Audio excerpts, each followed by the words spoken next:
tertúlia. Meu boa tarde aí para todos e todas. Hoje é dia 5 de março de 2012, segunda-feira. O verbete é de número 2228. Ele tem 5 páginas, 48 logias e 14 máximos. O tema, estudo dos clássicos. A especialidade, mental-somatologia. Quem redigiu o verbete aí com muito critério, se dedicou muito, foi o professor Otto, que está aí na cadeira dos réus, muito bem assessorado ali.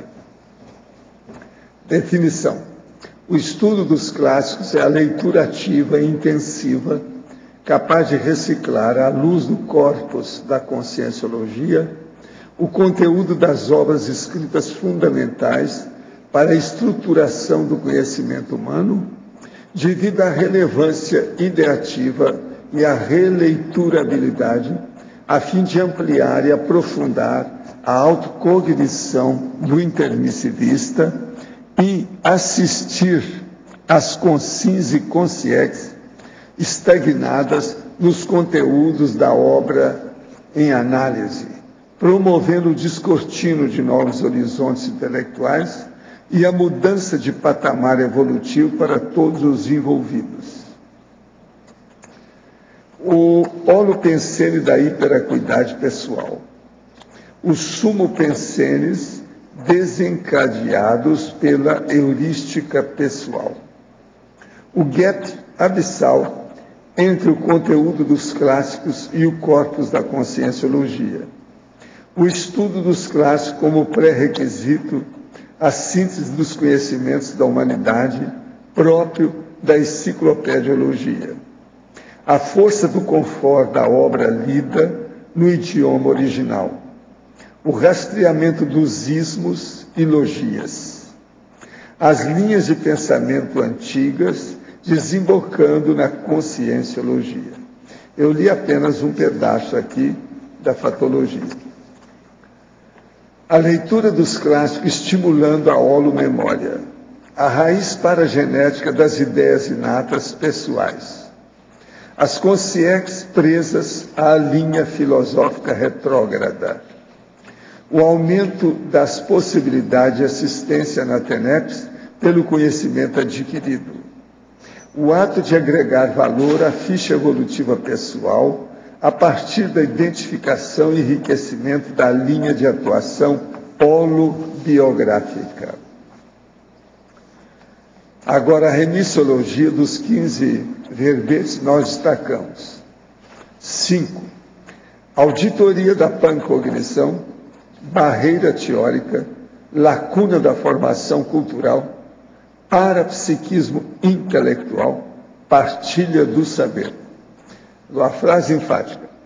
O estudo dos clássicos vinca as neoverpons conscienciológicas na holomemória dos intermissivistas e catalisa a evolução de inúmeras consciências presas a conhecimentos antigos. Você se dedica ao estudo dos clássicos? Reconhece a importância de tal esforço mental somático para a auto e heteroassistência?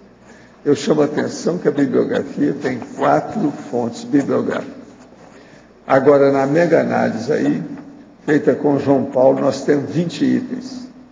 Leitura, intelectualidade, pensamento, livro, conhecimento, heterocrítica, erudição, retrocognição, polimatia, neosinapse, análise, biblioteca, bibliofilia, bibliologia, mental-somatologia, megagesconologia, autorrevezamentologia, civilizaciologia, multiculturologia e autocogniciologia. Agora, no verbete aí do dicionário, nós temos aí a holocarmologia dentro da policarmologia. Agora, eu chamo a atenção aí para ver o processo da serenologia, que está no tópico da conclusão. Agora, questionamento. Há aproximadamente um ano resolvi diminuir a carga de trabalho e assim ter mais tempo para priorizar a educação dos meus filhos pequenos, 3 anos e outro de 11 meses, e ampliar os estudos na Conscienciologia.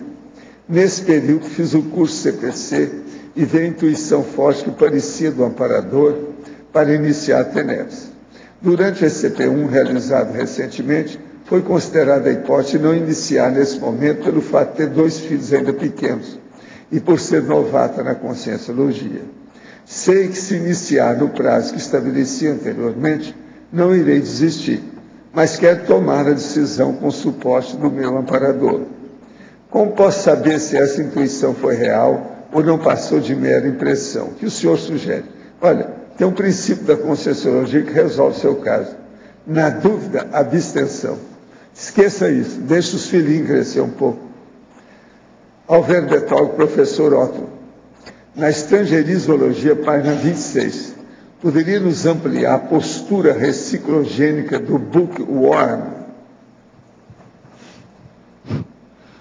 Bookworm, que aí no caso é o estrangeirismo, seria o rato de biblioteca, na tradução para o inglês. Postura reciclogênica porque o rato de biblioteca não apenas para aumentar a cognição dele e para ele aprofundar os conhecimentos, para estudar os clássicos para si, uma postura egóica somente, mas para ele fazer isso, ele ensejar esse estudo, encetar esse estudo para poder reciclar não só as próprias ideias perante o corpus da Conscienciologia, mas também ajudar na reciclagem das consciências que vão estar vinculadas àquela leitura.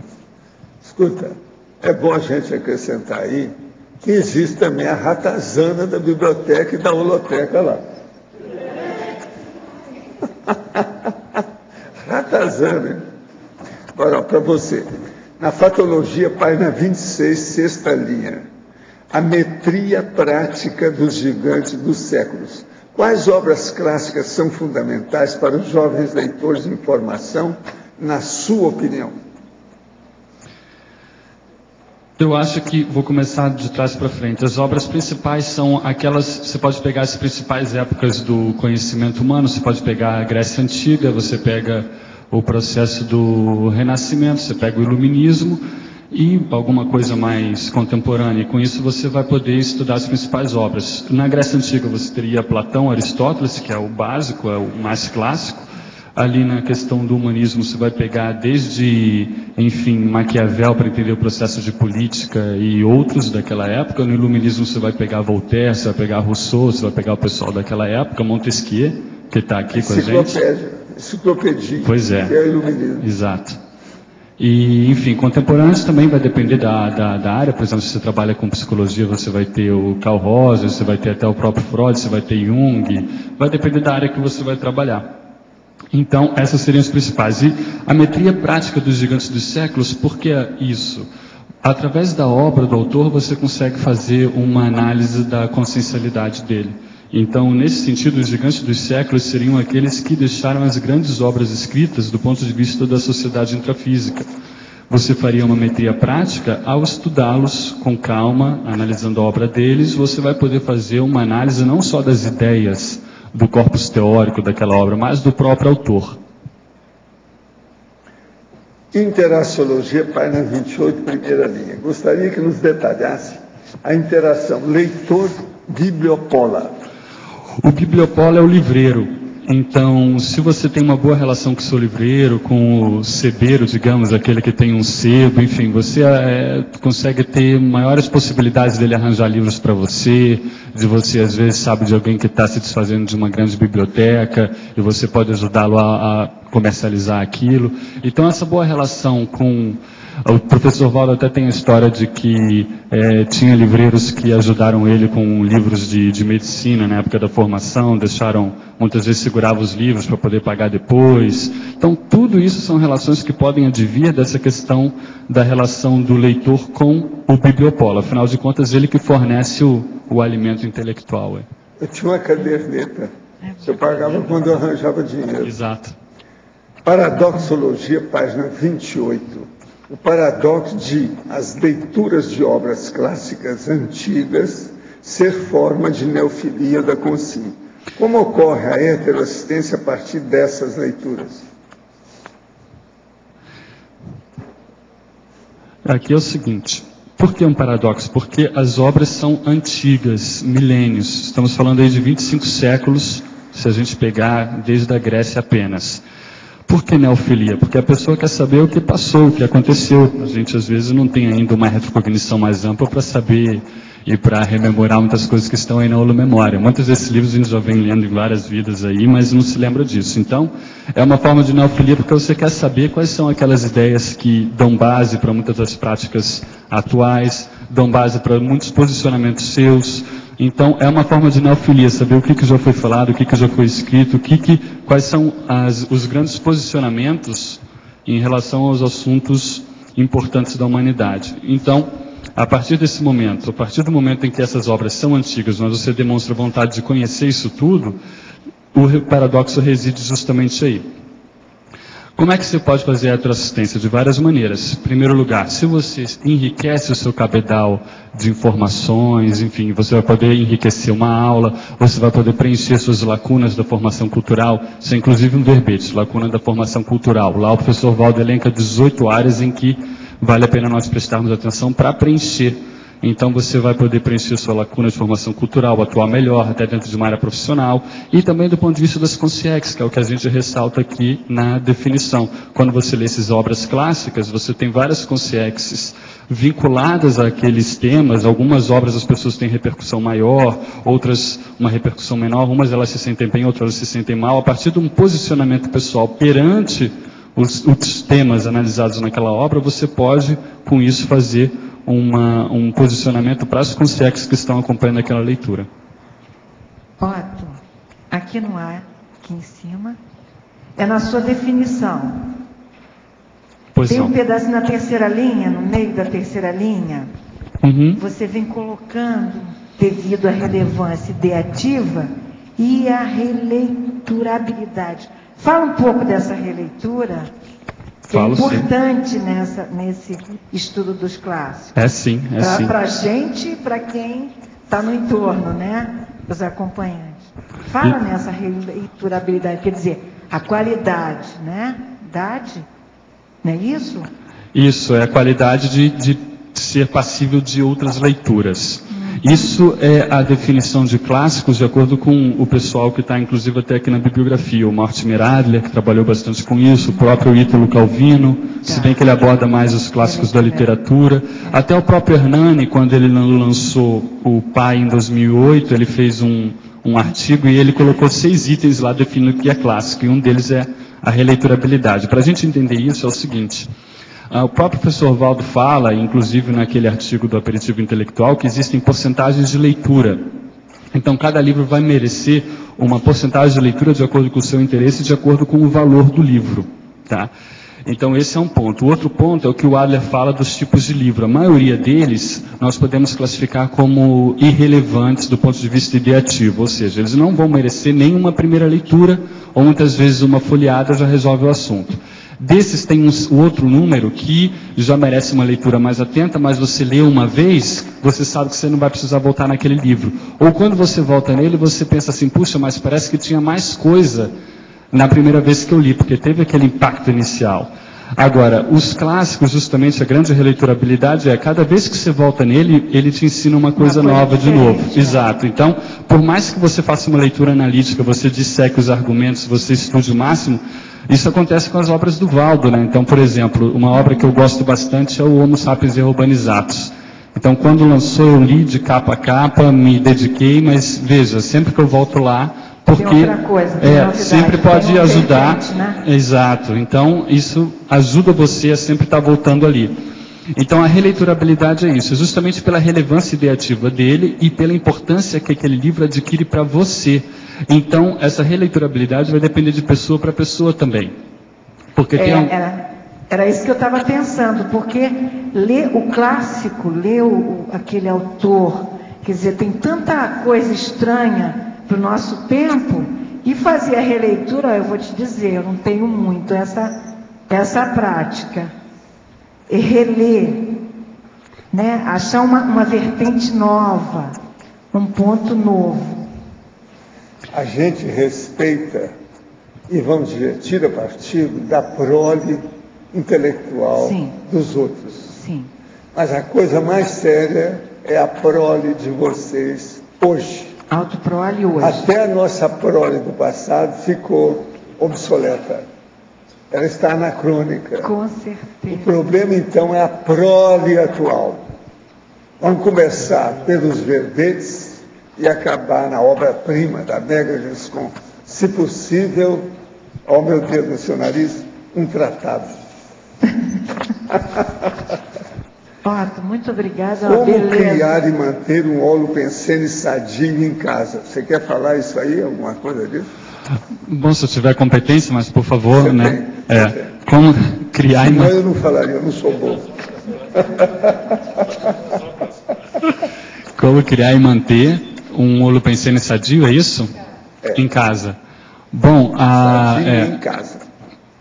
começando principalmente aqui no meu caso, vamos pegar a questão da alcova blindada energética. Acho que o primeiro ponto é o quarto onde você dorme, você fica ali grande parte do seu dia a dia, das noites que você dorme, muitas vezes inconsciente, você fica ali. Então é importante você manter um holopensene sadio de que maneira? Cuidando dos seus pensamentos, jogando energia positiva, evitando pensar mal dos outros ali dentro, fazendo sempre que possível uma exteriorização MBE, você faz EV, exterioriza energia, você então com isso, sempre que perceber algum tipo de intrusão, alguma coisa que está mal parada, ou alguma consex, você joga energia com a intenção de aquilo ser encaminhado para a sua TENEPS ou a TENEPS do parceiro, você tenta fazer uma blindagem no seu ambiente, você, enfim, mantém posturas, pensamentos mais elevados. Eu acredito que essa seja a maneira, no caso da alcova, e você pode repetir isso no seu local de trabalho, na sua biblioteca de estudo, no seu escritório, enfim, é a média das suas atuações pensênicas que você faz. Então, qual é a média da sua manifestação pensênica?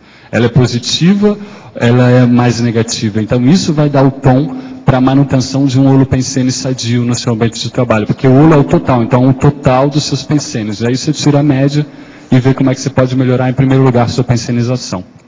O segundo trinômio, na página 28, primeira linha, cita o fichamento resumo resenha.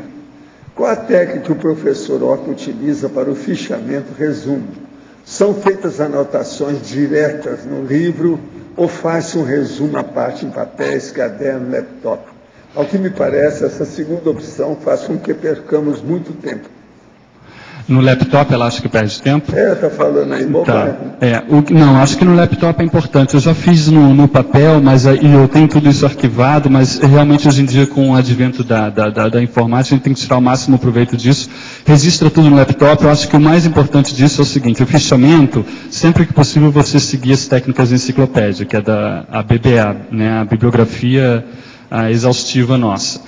E aí sempre que possível você fazer isso e você levar os pontos principais do livro ao final da leitura, o professor Valdo até fala isso nos 700 experimentos, você fazer um resumo da obra que você leu, incluindo aí os neopensenes que você teve. Isso é muito importante para ajudar na assimilação do conteúdo. Agora, você também comentou em relação a anotar livro. A gente às vezes tem uma postura de sacralização da obra escrita, o que impede a gente de andar com isso, que é uma grande bobagem. O livro ele é feito para você marcar, para você riscar, para você fazer orelha, enfim, você tem que tirar o máximo proveito do livro, porque isso não é um atentado contra o livro, não é um livro objeto sagrado, isso você está honrando o autor, o pai daquela criança, o autor daquele livro. Quando você faz uma análise dessa, você está fazendo com que o livro não tenha sido em vão. Então, para o autor daquela obra, isso é o melhor elogio que você pode fazer, a melhor retrocrítica. Então, aproveite o máximo do livro, utilize-o ao máximo, faça os resumos no laptop e insira sempre as suas ideias originais. Eu posso fazer um adendo, Otto? Claro. Então, eu tive uma professora na pós-graduação que ela falava que era uma oportunidade de dialogar com os autores. Na medida em que a gente encara que é um diálogo com uma outra consciência, aí fica mais fácil você criticar, acrescentar, sugerir modificações. Né? É de fato.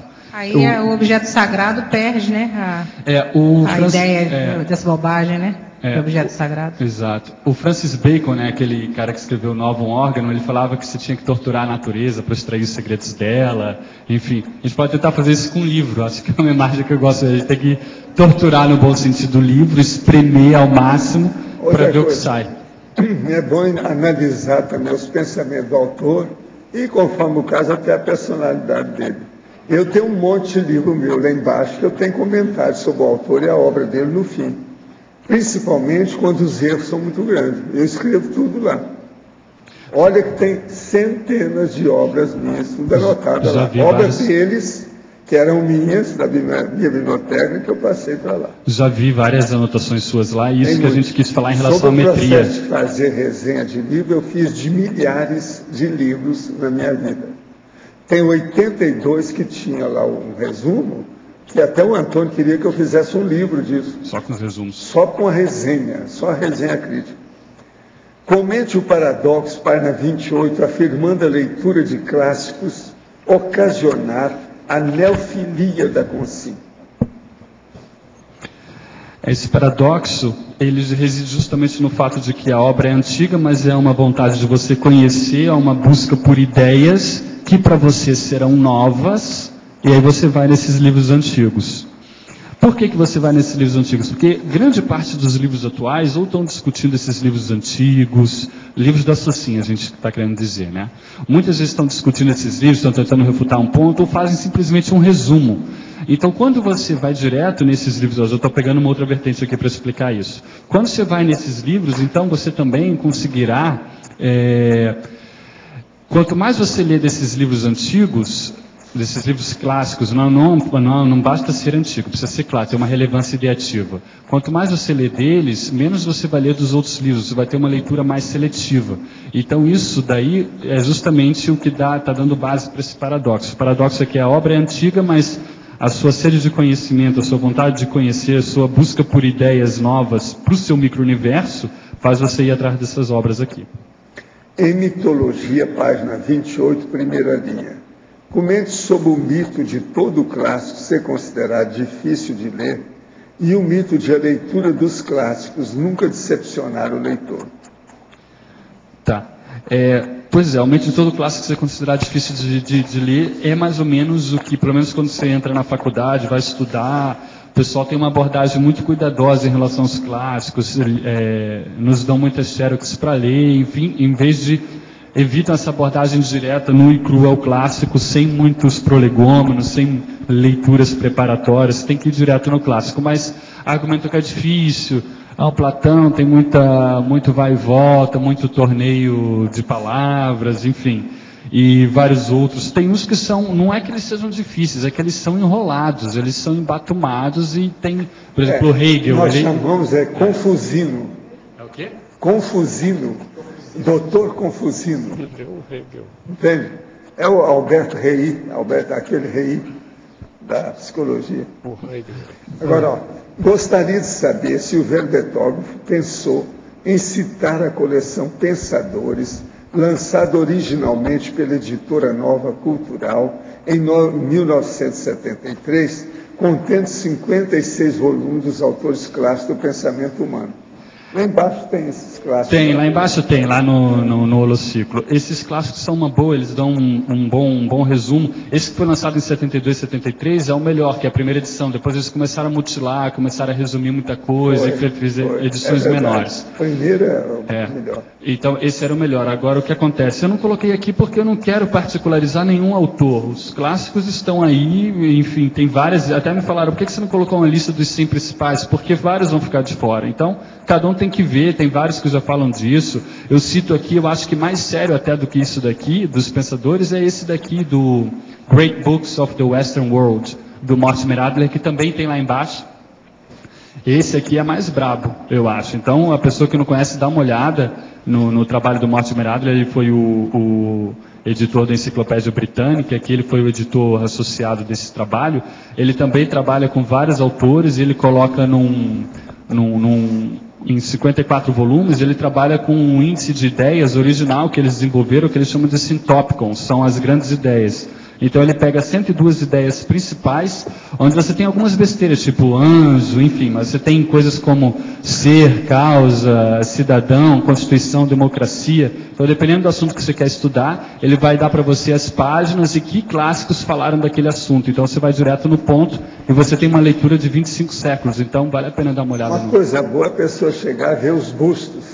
Através do busto ela vai ver o que ela vai estudar. Também. Nós já temos 130 músicos. Ver o rapport, né, com aquela personalidade. Já dá para pensar. Não, agora tem banco aí perto, agora a pessoa pode pensar. Pode contemplar, né, agora. Mas só para finalizar, que o colega anterior tinha perguntado, o mito da leitura dos clássicos nunca decepcionar o leitor. É que dizem isso, é o pessoal que tem uma abordagem um tanto psicossomática, tem muito disso, eles falam do clássico, né, uma abordagem um pouco psicossomática, mas tem muita bobagem. Eu mesmo esperava mais alguns autores que eu li.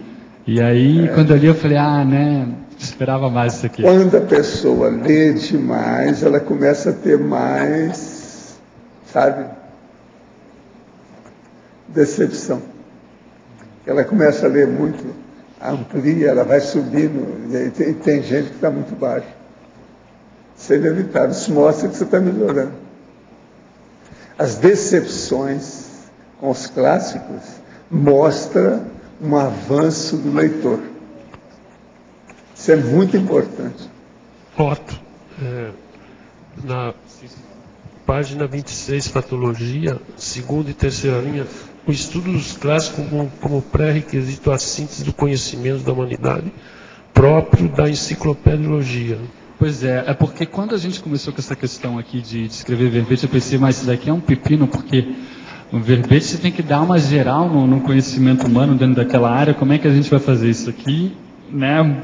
Complicado, tem que se dedicar muito. Então, é realmente uma complicação. E aí, como é que a gente pode, então, dinamizar esse processo de você buscar o máximo de conhecimentos possíveis e ter aquela síntese prioritária? Você vai conseguir isso com os clássicos em grande...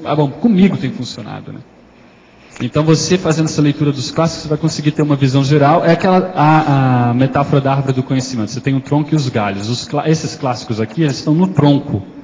Então, a partir de você ter esse conhecimento básico do tronco, você tem um generalismo possível, uma cosmovisão mínima, para você poder entrar no processo de enciclopediologia com menos lacunas. É nesse sentido aqui, olha. Agora, também é o seguinte, que muita coisa dos clássicos se pode, quando traz para a conscienciologia, é um aproveitamento.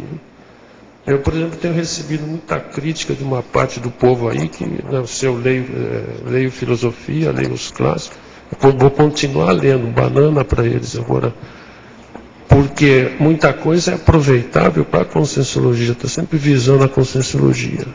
Isso que você está querendo dizer no verbete, em parte, né? Agora, para a fatologia, quinta linha e sexta, assistência às conscieques pelo upgrade dos conceitos da área de conhecimento ocorrido durante a leitura e debates sobre os clássicos. Tá. Só o seguinte, você falou da crítica, é normal, viu, Arlindo, quando a gente trabalha com... Em 2003 eu comecei a trabalhar lá na Holoteca com a Cognoteca, que é a teca que cuida do processo dos clássicos lá com a Nara na época. Eu fui falar com o professor Valdo na época, ele falou, você vai ser muito criticado. Eu não tinha entendido, mas depois eu entendi bem o que é. Então é normal, você vai ter muito isso daí. E agora, eu concordo com você, que você entende melhor a própria conscienciologia, porque o professor Valdo é um enciclopedista, leu muito, então o que acontece? Muitas coisas que ele fala, ele não vai dar as premissas maiores do termo médio. Ele vai direto na conclusão, ele vai direto no resultado do silogismo. Mas olha, a gente pode falar uma coisa boa para quem lê isso aqui, é o seguinte: o bem-estar maior do leitor melhora a aprendizagem, que é o objetivo tradicional da educação. Seja você vai estudar, é isso. Um estado de humor positivo produz maior atenção e um pensamento mais criativo e holístico. Isso contrasta com o humor negativo, que produz uma atenção diminuída e um pensamento mais crítico e analítico. Quando você está de mau humor, você questiona melhor, o que está errado aqui?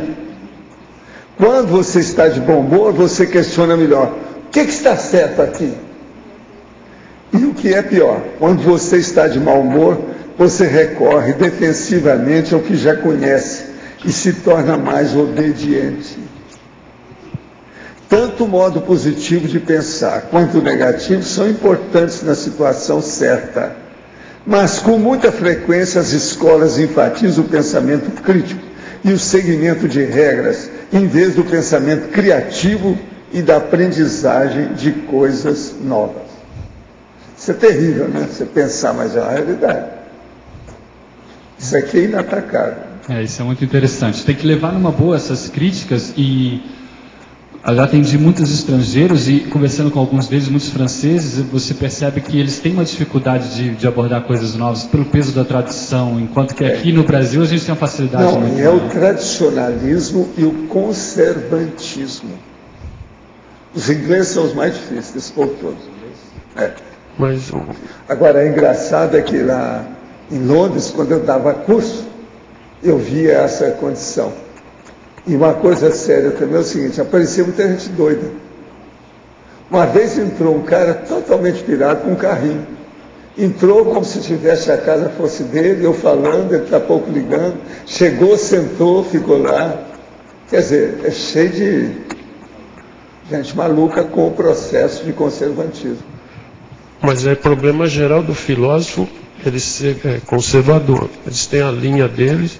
Isso que a gente deve criticar, até os filósofos de hoje, eles continuam naquilo. Quando nós lemos isso, é para aproveitar para a Conscienciologia, o povo tem que entender isso.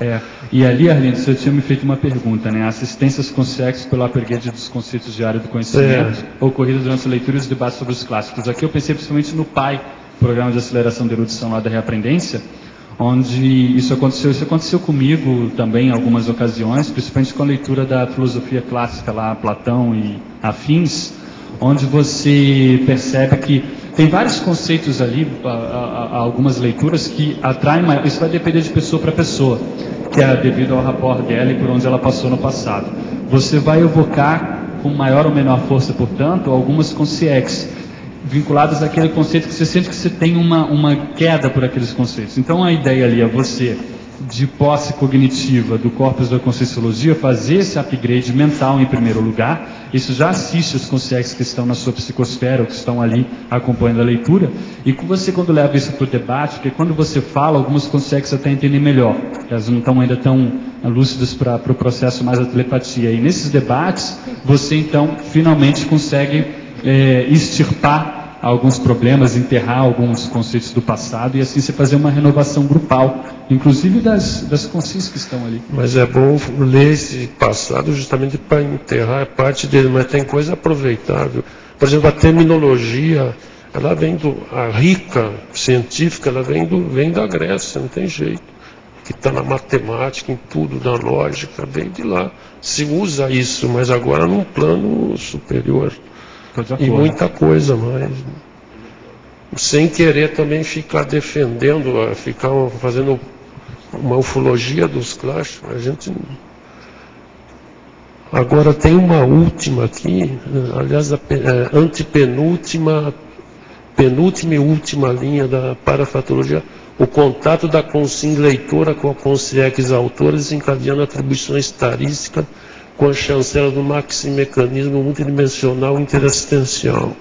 Pois é, porque às vezes a gente está falando só de fazer o upgrade, isso daqui é o outro lado da moeda, fazer upgrade de consciências que estão mais se batendo em alguma linha do passado, que estão, que estão mais no buraco. Aqui não, aqui você vai fazer o contato, você lendo uma linha onde você tem maior afinidade, você tem grande afinidade com o autor daquela obra, e aquele autor daquela obra, então ele aparece para você, você sente que é uma consciência que foi trazida por amparadores, tem amparadores de nível evolutivo maior que estão patrocinando aquele encontro, você sente o processo, você tem a telepatia, e a partir dali você tem uma lucidez maior quanto às suas atribuições ali do ponto de vista de GESCOM, do ponto de vista de produção intelectual. Então foi isso que a gente quis chamar a atenção aqui. Tá, ok, obrigado. De nada. Toque, aqui por favor, página 28, antagonismologia. Uhum. O antagonismo, ler o clássico, ler sobre o clássico. Quer aprofundar? Pois é, por exemplo, quando a gente estava lá na Cognoteca e começamos a ler, a gente começou com Homero, Odisseia do Homero. E aí teve alguns colegas que, por exemplo, leram sobre o livro. E aí tem vários desses antigos que já dão um resumo do livro, tá, já fala como é que é e tal. Ele, não, já tá bom, já li o livro. Isso é uma coisa, isso você está lendo sobre o clássico. Tem vários resuminhos que falam daquele clássico, dão as ideias principais. Isso é uma coisa. Outra coisa é você ler o livro em si e tirar suas próprias conclusões. A professora Julieta não conhece bem você, por isso que ela perguntou. Mas eu não li esse verbete, eu não vi nada do verbete, estou vendo agora pela primeira vez.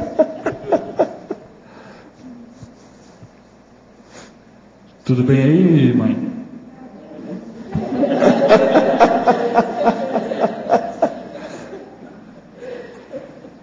Gente, eu entrego o professor Otto a vocês aí. Como disse em boa gíria, pode espinicá-lo.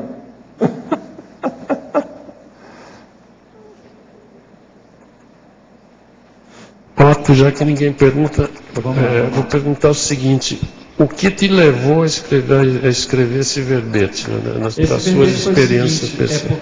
A ideia não é só ler um clássico ali, a ideia é o seguinte, porque, veja, são várias coisas. Primeira experiência que eu tive aqui, eu cheguei nesses clássicos sozinho, ninguém me levou por aí. Em casa eu sempre teve livro, meu pai e minha mãe sempre priorizaram a minha educação, enfim, mas nunca tinha ouvido falar desses clássicos. Isso foi uma questão que começou a surgir quando eu cheguei aqui em 2002, 2003, e isso veio à tona. Então foi um processo de recuperação de cons até certo ponto. Quando eu me dediquei a isso me ajudou demais.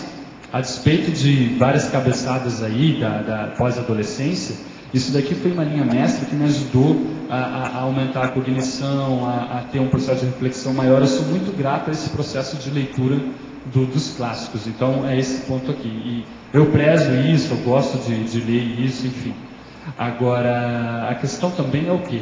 Quando a gente fazia esses estudos maiores, a gente percebia que tinha muita consciência que aparecia e assim, que reclamava, assim, poxa, mas a gente se dedicou a isso que você está lendo e agora a gente está num buraco aqui no extrafísico, como é que fica? E aí meio que cobrando, né? Poxa. Então, o que acontece? Você tem que dar o exemplo para elas, mostrar, veja bem, não é mais assim que você deve perceber as coisas. Veja, e você, como parte daquele grupo, você acaba dando o seu exemplo naturalmente. Então, e aí a sua reciclagem, que você vai precisar dar o exemplo com a sua reciclagem, você vai acabar ajudando as consciências. Eu percebi muito esse processo das consciências em relação a essas leituras. Então, como era uma experiência minha, essa questão do estudo dos clássicos, eu resolvi escrever o verbete para expor melhor isso, ainda mais porque agora a gente tem o pai que trabalha com isso, não só com os clássicos, né, mas também com livros de algumas áreas, biografias, agora a gente está fazendo o pai da História. Eu acho que é um assunto importante a gente conseguir ler as obras prioritárias dentro da sua linha de pesquisa, porque os clássicos você pode encarar o seguinte, como uma superação da lacuna profissional. Vamos dizer que você trabalha com um processo, uma profissão onde tem uma sociologia, enfim, um processo de política, um professor. Você vai conseguir muitos mais ganchos didáticos para poder dar aula. Para você, por exemplo, fazer assistência para um público-alvo maior, dentro do processo da TARES, da multidimensionalidade, dentro da conscienciologia, você vai precisar, dependendo do público que você vai atingir, dependendo de por onde você passou no passado, se você trabalhou muito com intelectualidade, enfim, você vai precisar ter um peso maior. Você tem mais argumentação, né? Que num trecho aqui se falou que a gente vai ser clássico do futuro, né? Tem uma passagem. Eu acho até que sim, mas você também citou aqui. O que você comenta? Todos os autores da atualidade, do século XXI, vão ser clássicos daqui a alguns séculos. A maioria deles. Aqueles que vão aparecer, aqueles que vão se manter. Todo mundo, não é só gente nossa. Todo mundo. Entende? Tem lógica, é por aí. Agora, aqui em relação ao nosso processo, por exemplo, você pega os livros do Valdo, sem dúvida, né, vão ficar aí como um processo de clássico. Porque o que acontece? São obras. O que é o clássico, então? Você tem que voltar aqui no processo da definição. Relevância ideativa. Por que relevância ideativa? Porque elas estruturaram, um dos itens dessa relevância ideativa é a estruturação de uma linha do conhecimento. Elas fundaram uma linha do conhecimento. Ou influenciaram comportamentos, ou dentro de uma linha do conhecimento trouxeram novas abordagens. Então, uma obra que funda uma determinada linha do conhecimento, por exemplo, Projeciologia. Projeciologia já é praticamente um clássico. Então, o Homo sapiens Reurbanizatus, falando da reurbanização, já é um clássico. Os 700, todo o conjunto, né? E aí você pega, por exemplo, o livro do Marcelo, do Processo da Religião, aquilo é muito sério. né? E aí outros, né? Então, por exemplo, o Valdo é mais ou menos o que o pessoal fala que o Platão, ele abordou, o Mortimer Adler que fala isso, ele abordou grande parte das ideias que a civilização ocidental depois foi aprofundando. Então, o professor Valdo, com o corpus inicial da Conscienciologia, trouxe as ideias, estão todas aí, as especialidades, depois cada um de nós vai pegar aquela que tem maior afinidade e vai acabar aprofundando, vai fundamentar mais. Agora, com o pessoal da a enciclopédia que é o resumo disso. Mas tem as obras. Se você não quiser fazer o resumo, a enciclopédia seria a análise disso. Melhor ainda falar sobre análise. E outra coisa, eu quero dizer para vocês que já tem 131 coautores, tá? 131, esse é o último número, tá? Estamos caminhando para 500. Olhe lá, hein? Eu acho que a hora que nós chegarmos a 500, é capaz de ter alguns aí que já escreveram 200 verbetes cada pessoa. Aí nós vamos ter muito verbete. Muito bom, né? Então, aí nesse sentido, além do que entra o processo dos clássicos do futuro aí. É uma hipótese, né? Otto. Sim. Aqui, a Tânia, na página, na primeira página, na fatologia, terceira linha de baixo para cima. Quando você fala aí dos gênios, do Centro de Altos Estudos, fala desse passado a limpo, o que você quis ressaltar aqui? A Leia dos Gênios, né, do Centro de Altos Estudos da Conscienciologia CAEC. Passada limpo. Passada limpo. Então, o professor Valdo acabou de falar também aqui, às vezes a pessoa cria um rapport com um determinado busto, uma determinada personalidade e vai estudar. Então, a gente pega aqui, por exemplo, o Montesquieu, aquele processo da tripartite dos poderes, né, executivo, legislativo e judiciário. Então, o que acontece? Você vai, ele faz parte da Leia dos Gênios. Então, como é que você vai estudar realmente ali o Montesquieu? Você vai pegar as obras dele, ele escreveu outras coisas também, né? E aí você fazendo uma análise das obras dele, você vai poder passar limpo a contribuição dele para a humanidade. Então, Newton, que está mais lá embaixo, né, o processo da filosofia natural, os princípios matemáticos da filosofia natural, que ele estabeleceu o processo da física. Então, e ele era bem bravinho, né? Ele, inclusive, quando foi diretor da Casa da Moeda, mandou matar gente, ele tinha algumas... No entanto, ele teve uma grande contribuição com aquilo ali. Dizem que até na NASA, já li alguma coisa assim, a NASA, quando mandou o pessoal para a Lua, tinha no coração do programa dos computadores a contribuição do Newton, as equações do Newton. Então, ali é uma grande contribuição. Então, você vai poder, então, passar a limpo a Leia dos Gênios através do estudo dos clássicos, porque os clássicos são a prole desses gênios. E, eventualmente, né, caso a gente tenha sido, alguns de vocês, tenha sido um desses, né? Eventualmente. Os bustos vão ter lá também as mulheres, tá? Sim, mas foram mulheres agora, homens naquela época. Pois é, tudo homem e mulher, tudo é a mesma coisa. Mas é importante a gente falar, né, que as mulheres foram tão esquecidas. Sim. Agora nós estamos fazendo a recaptura. A ciência ainda da é memória machista. Feminina. A ciência e a história ainda é machista, né? Porque a maioria dos autores... Agora, o busto da Hipácia, lá de Alexandria, está uma beleza aquele busto. Tem o quê? Você olha, dá um impacto para você, a cara da mulher. A Hipácia? Vocês já viram lá embaixo? É impressionante. E ela está aqui. E ela está aqui, né, professor? Eu não sei, né? É uma de vocês, né? Deve ser uma de vocês aí, sei lá, né? Agora, é importante ressaltar que esse processo de estudo clássico não é bem a minha intenção aqui, só para mim, enfim. A minha intenção não é bem... Eu não tenho a intenção, eu sei que também não é a sua, tá, Tânia? Mas a intenção nossa não é tanto ficar vendo quem foi, quem não foi, o negócio é daqui para frente. Esse estudo dos clássicos é para a gente saber... O negócio é ir para frente. É saber o que é para você pegar aquilo para a produção daqui para frente. Tá ok, muito obrigada. Certo. Otto, aqui na tua frente, ó. Tudo bem? Tudo ótimo. Aqui na parafatologia, na página 27, na terceira linha, você fala o aumento das possibilidades de assistência na TENEPS pelo conhecimento adquirido. Você pode comentar aí no seu entendimento ou vivência, como é que isso se dá? Isso aqui é mais do meu entendimento mesmo, que eu não faço TENEPS ainda. Tá? Isso que eu falei, entendimento ou vivência. Tá bom. Então, o que acontece? O que eu percebo aqui? Coisas que o professor Valdo já falou e do que eu já percebi, e como a aula faz TENEPS, eu já percebi alguma coisa, que ela acaba às vezes pegando alguma rebarba, ou também das coisas que ela lê. Então, o que acontece? Primeiro, quando você faz essas evocações dos conscientes na leitura, elas estão ali, mas às vezes você não consegue dar conta de assisti-las naquele momento, com uma exteriorização, com alguma coisa. Então, às vezes, acaba encaminhando para TENEPS. Então, esse é um primeiro ponto. O segundo ponto é que você, quando adquire uma maior quantidade de conhecimento, você tem mais engramas, mais capacidade de criar rapport com diferentes públicos.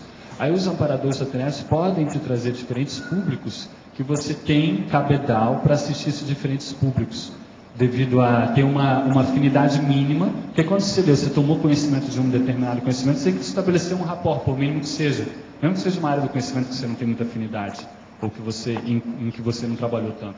Mas se estabelece um rapport mínimo para poder assistir a partir daí. E então, na TENEPS, isso ficaria evidenciado. Ok. O meu entendimento também é esse. E queria te fazer uma outra pergunta, que na interaciologia, na página 28, na terceira linha, tem a interação técnica do cosmograma e leitura dos clássicos. Você pode comentar também? Posso sim. Na técnica do cosmograma, então você vai poder fazer o que eu já fiz. Vários artigos ou entrevistas sobre o estudioso daquele livro, daquele autor, ou falando de reedições de determinada obra, e falando dos bastidores da confecção daquele livro, do contexto da época daquele pensador, principalmente se, por exemplo, vez ou outra eles fazem isso com Marx, né? Principalmente se é alguma coisa atual, que aí eles gostam de ficar revivificando, às vezes, algumas personalidades. Então, você, com essa técnica do cosmograma, isso tudo ajuda no estudo daquele clássico em si. Você vai, enfim, compor, né, um conjunto de artefatos do saber em relação àquele clássico. Foi com essa ideia. Ok, obrigada. Você, quando fica entusiasmado para expor a situação, você fala depressa demais. Tem que ir mais devagar, senão o povo não te entende bem.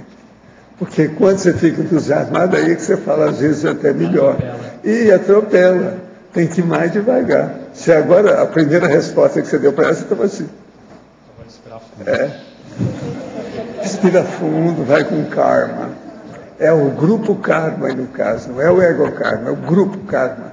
Tem que ir. Nem o holokarma, né? Max aqui. Tudo bom? Tudo. Nessa sua leitura dos clássicos, o que você acha, assim, que período, por exemplo, que você acha que deu mais repercussão na sua cognição? No seu entendimento de mundo, por exemplo? A Grécia Antiga. E depois o humanismo.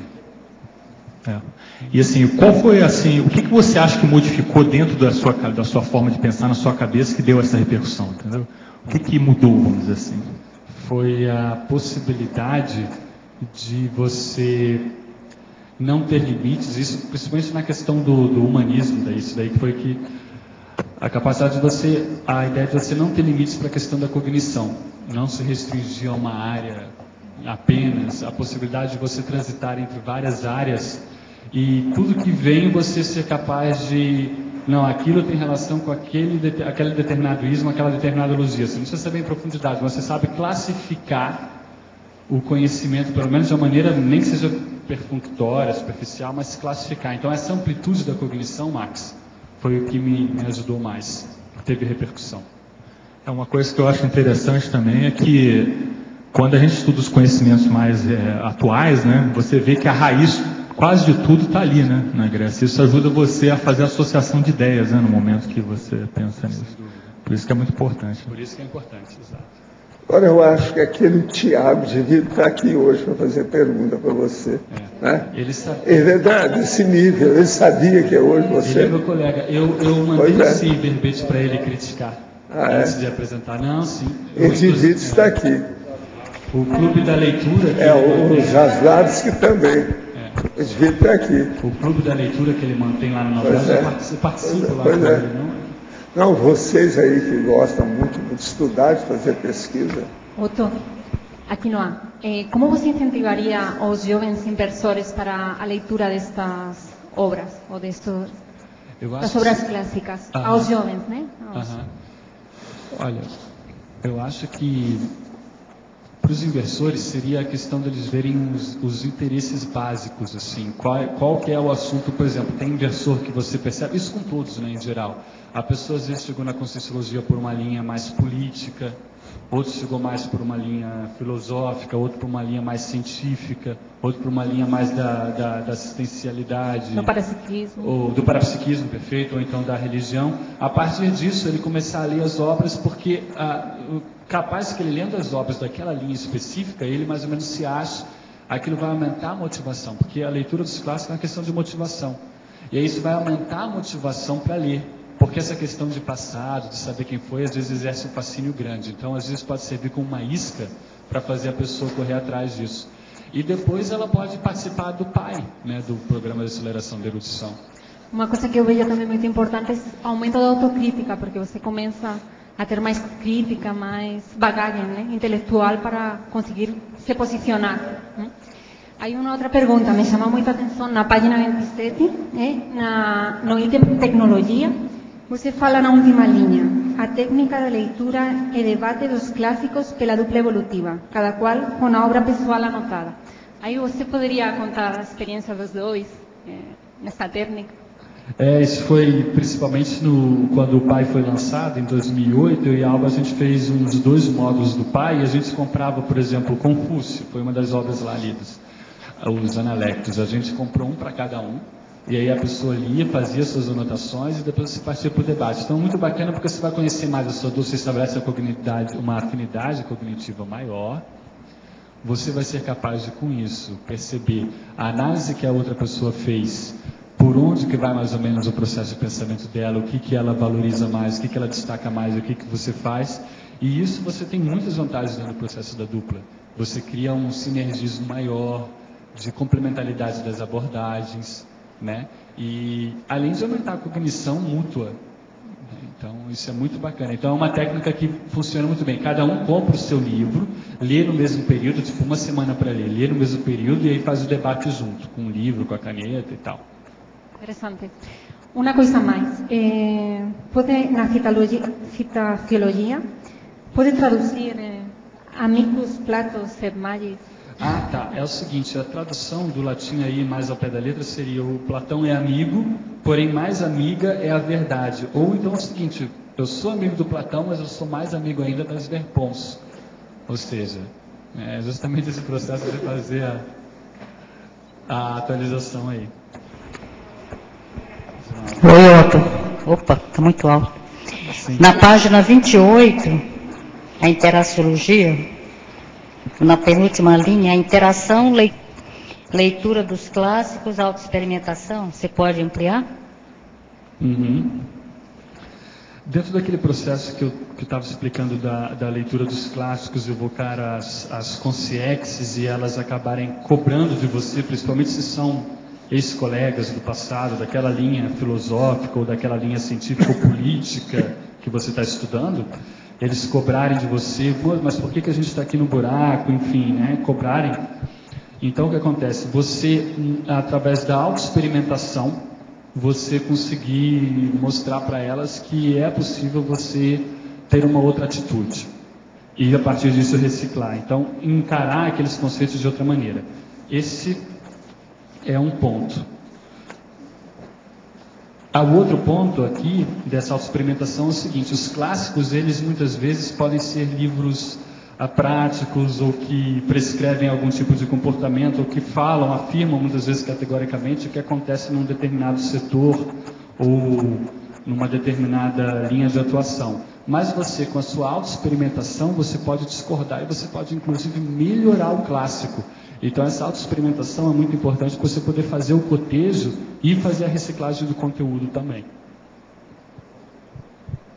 Ok? Então, eu tenho mais uma pergunta na página 29, argumentologia. Aonde? Argumentologia. Tá. É o primeiro exemplo que você põe.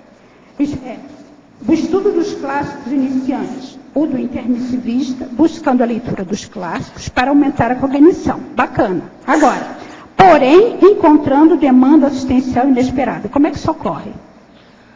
Isso ocorreu comigo lá lendo Platão. Você vai ler para você poder aumentar a sua autocognição, mas aí você vê que tem um monte de conseques em cima e enfim. Isso pode acontecer, isso aconteceu com alguns outros livros, a Utopia do Thomas Morris também, teve uma demanda muito grande, eu não estava esperando aquilo. Então, você acaba entrando, às vezes ingenuamente, sem saber do processo energético maior, isso aconteceu mais no início, hoje em dia eu já estou um pouco mais esperto para isso, e aí você acaba encontrando uma demanda assistencial que você não estava esperando, é assim que acontece, é por um processo de inexperiência mesmo.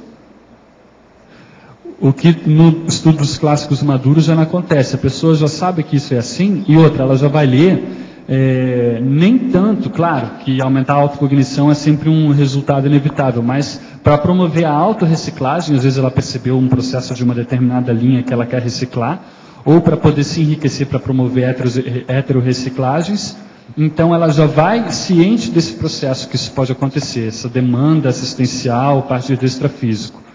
Entende? E a questão aqui no original, a leitura no original, já que a gente está falando de clássicos, há um processo, queira ou não, de intelectualidade maior e tal, o bacana é você conseguir ler no original, no idioma original. Por vários motivos. Bom, enfim, primeiro pela questão do contexto da época, porque quando você pega uma tradução, muitas vezes a gente pensa que aquela palavra tem o significado que a gente dá a ela hoje.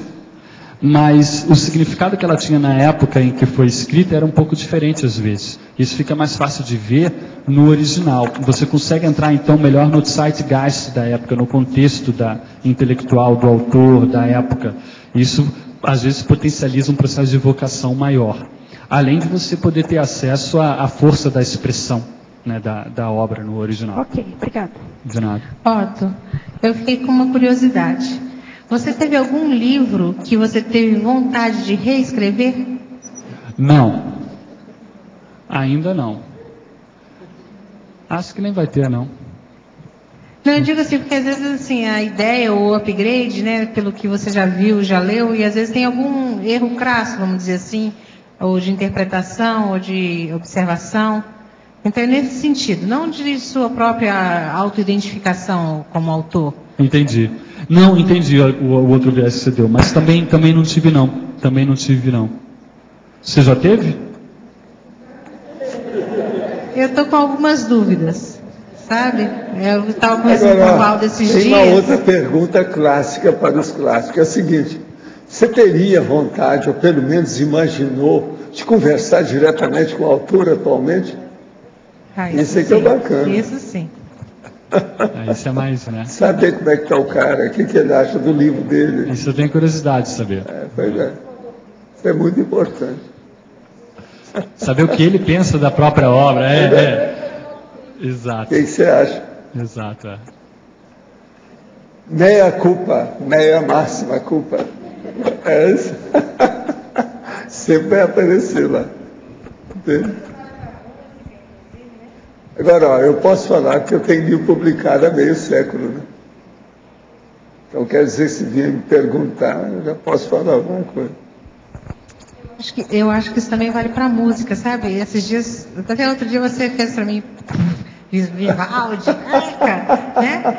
E eu tenho algumas coisas dele que eu gosto, mas eu estava vendo algumas obras dele esse dia, eu falei assim, gente, realmente tem umas coisas assim que fazem uma evocação horrível, né? E de Vivaldi.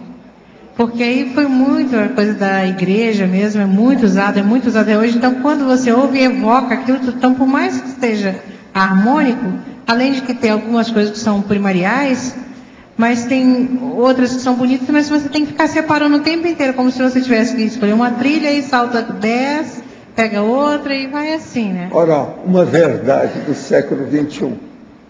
Coma manga assada, que a sua capacidade intelectiva se expande. Isso é um fato. Tá certo? Manga assada. Posso fazer uma pergunta? Eu estava aqui refletindo, você falou que um dos livros que você gostou mais de ler, assim, no todo, do professor Valdo, Homo Sapiens Reurbanizado. Também tenho muita identificação. E estava revendo muitas coisas que aconteceram e que vem acontecendo com a humanidade, mas principalmente nos anos de 60 e 70, houve um surto de vendas de clássicos, de enciclopédias. E eu, como morava no interior, eu ficava pensando, pessoas semi-analfabetas, mas faziam uma força de ter as estantes todas cheias de clássicos, de enciclopédias. E agora, naquela época, eu pensava assim, por quê? Na minha casa não era porque meu pai era realmente intelectual, e eu lia desde os 9 anos. Mas outras que eu vi empoeirando, como o professor fala. E hoje eu estou refletindo o seguinte, eu acho que elas foram, hipótese, né? Foram colocadas como questão urbanizadora pelos parapreceptores urbanísticos, no sentido de iscas dessas crianças que estavam renascendo em 60, 70, porque para mim funcionou dessa forma. Eu fui direto aos livros, não precisou ninguém. Ele, e você, Rosa, falaram que gostam do Homo sapiens reurbanizado. Isso mostra que vocês não são com os réus. Quem lê aquele livro e não se sente bem é porque é com os réus.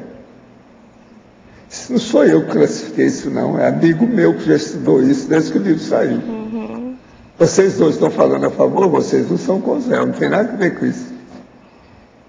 Isso aí é interessante, isso aí pega esse processo dessa época que ela está falando. Então, esse processo de parapreceptoria dos evoluciólogos, né? Já preparando as crianças, né? Os futuros ressomantes, no sentido, mesmo tendo pais analfabetos... Veja, né? Só de você escapar de 100 tipos de consréu que tem no livro já é o máximo. Porque nunca se sabe, né, qual a modalidade. E fora isso, né, Rosa, nessa época, me parece que tinha uma lacuna grande no Brasil de livros desse estilo. Tanto é que o esforço editorial dos pensadores é dessa época, dos anos 70. Então, no Brasil tinha uma escassez de livros nesse sentido e o pessoal começou a fazer força para publicar. E aí, editar também as enciclopédias e tal. Isso no contexto intrafísico, e mais isso que você está trazendo. Tudo tem o porquê, né? Então, isso aí. Muito obrigada. Otto. Igor aqui atrás. Eu cheguei com 30 minutos, então não sei se já viram uma correção. Eu tenho uma pergunta para fazer também. Na parafatologia, final da segunda linha, terceira linha, tem as consciências presas à linha filosófica retrógrada. Eu acho que esse A seria craseado. É porque colocaram na revisão, mas é porque ele seria craseado se eu precisasse necessariamente colocar um artigo em linha, mas eu não quis colocar um artigo definido em linha para deixar indefinido. Então, ele me dá essa opção de ter crase ou não. Está correto. É isso eu quis deixar indefinido esse linha. Que aí pode ser qualquer linha. Né? Não tem uma linha filosófica retrógrada específica, tá certo. Não é. A minha pergunta seria, obrigado. A minha pergunta seria para você expandir a sua experiência de leitura dos clássicos na língua original. Não sei se você já falou sobre isso. Olha, eu não tenho tanta leitura de clássicos no original, na verdade. O que eu li no original... Peraí. Eu vou mais ou menos te falar aqui. Por exemplo, o que eu li no original, vou te falar o que eu li no original. Eu li o Cândido do Voltaire, em francês. Eu li o Jorge Luiz Borges, isso é literatura, mas não deixa de ser um clássico do ponto de vista da literatura mundial, aquele argentino, El Aleph. É interessante que ele faz uns contos com um processo filosófico. Aquele cara era uma cabeça. Inclusive o dicionário sobre ele, lá no Luciclo, que era do professor Valdo, está todo riscado. O professor Valdo fez várias anotações lá interessantes sobre o Jorge Luiz Borges. E aí tem o Hamlet, do Shakespeare, claro que é adaptado, porque ler lá do século XVII é complicado. Eu cheguei a ler em inglês o Tao Te Ching, do Lao Tse, li em inglês, apesar de ter sido escrito em outro idioma. E os problemas teóricos da tradução, já a questão da tradução, que é a minha área profissional, esses problemas teóricos da tradução é um grande clássico do Jorge Munan, então também li no original. Então, isso de clássicos, fora outras leituras, enfim, aí sim, aí meio que deu uma variada, eu tenho mais leituras e tal, em inglês, em francês e tal, mas de clássicos foi mais isso daí mesmo. E quando eu comecei a ler mais os clássicos, eu peguei Os Pensadores e aqueles livros da Martine Claret, tudo traduzido e tal, aí eu não perdi muito tempo, eu fui neles mesmo. Queria que você comentasse sobre a diferença entre o que você percebeu, o que enriqueceu. O ideal seria poder fazer uma comparação entre ler no original e ler não no original, mas aí não dá para fazer a mesma leitura duas vezes, já não vai ser a mesma coisa. Se ler no original, depois você vai ler, né? Enfim, no traduzido você já não vai conseguir comparar da mesma maneira. O ideal seria fazer isso. Mas o que eu percebi lendo Voltaire, por exemplo, principalmente essa obra Cândido, que é uma sátira a um outro filósofo que existia na época, que era o Leibniz, que tinha a teoria da divina providência, que tudo ia dar certo no final. E ele faz uma história, então, onde esse Kant, tudo dá errado, e há um desastre após o outro, enfim. Então, o que acontece? Lendo essa leitura, eu consegui entrar mais nesse processo dele, e eu senti que teve uma evocação do processo das energias da França, não só das consciências, mas das energias da França em si, muito grande. Muito grande. Então, eu acho que esse processo de clássico, de você ler, e o do Voltaire, diferente, por exemplo, de um Hamlet. Você pode pegar uma versão bilíngue de Shakespeare, que tem uma página em inglês, outra página em português, você vai comparando, mas já é um texto tudo modificado, já é um texto já cortado, já é um texto mexido. Você não vai ter a mesma evocação. Esse do Voltaire, a língua francesa te permite ler coisas mais antigas, que ela é mais ou menos estável. Então, você tem uma evocação muito maior do processo, do contexto da época do autor, sabe? O zeitgeist da época, as energias que estavam ali em volta, não é só a ideia que vem, ou as consequências daquele processo, mas assim, a energia do autor em si, da época, do contexto em que ele escreveu. Eu acho que essa apreensão é muito maior quando você consegue ler no original. Eu tive essa experiência ali com o Voltaire. Otto, I have the experience when I read the German philosophers, for example, that an intellectual exchange came. So I can understand what they feel, because in their time they are a kind of imprisoned of the society. They could not develop their theories. So it is for me like an exchange, because here nowadays we are more open. We are not imprisoned in the old time. Have you experienced when there comes a line that these extra-physical consciousness becomes a blind guide, or is it more a chance for a development of the old theories? To develop the old theories they wrote about in the past, you mean, right? Você quer traduzir para? Rápido, eu vou só dar uma resumida. Parece que quando ele lê em alemão os clássicos, ele consegue absorver bem aquela ideia. E hoje, só que os autores naquela época, eles estavam como se fossem aprisionados em prisão, né? Aprisionados intelectualmente e tal. Então agora ele pergunta se lendo hoje em dia, atualmente, se na evocação, ele perguntou se na evocação, se a gente evoca esses autores na época, ou é agora com mais liberdade?